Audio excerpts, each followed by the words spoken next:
बातमी सांगलीची कृत्रिम पनीर आणि दुधापासून बनवलेलं पनीर यामधील नेमकी फरक कसा ओळखायचा हे आपण आता पाहिलंच। आता यानंतर जाऊयात सांगलीमध्ये।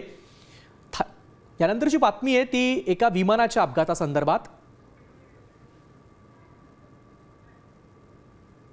तुटत नाही म्हणजे तुम्ही जर आता हे बघू शकताय, हे असं जर तोडलं तर लगेच 2 मिनिटात तुम्हाला हे होणार आणि जरी डिश मध्ये घातलं हे तर ते पण एकदम असं खाताना तुम्हाला एकदम सॉफ्ट लागणार।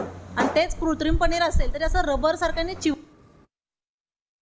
दुधाचं जे पनीर असतं ना ते पूर्ण असं सॉफ्ट असते, एकदम सॉफ्ट। तुम्ही आता हे बघू शकता, एकदम सॉफ्ट असं पनीर आहे। आणि हे कसं आहे, जर तुम्ही कृत्रिम पनीर घेतलं तर असं रबर सारख्याने ते चिवट असतं, ते असं तुटत नाही। म्हणजे तुम्ही जर आता हे बघू शकताय, हे असं जर तोडलं तर लगेच 2 मिनिटात तुम्हाला हे होणार आणि जरी डिश मध्ये घातलं हे तर ते पण एकदम असं खाताना तुम्हाला एकदम सॉफ्ट लागणार। आणि तेच कृत्रिम पनीर असेल तर असं रबर सारख्याने चिवट लागतं, त्यामुळे ते ओळखण्यात एकदम सोपं जातं। आणि जर जेव्हा हे पनीर तुम्ही ऑइलमध्ये फ्राय करताय ते तर आणखीन रबर होतं कृत्रिम पनीर।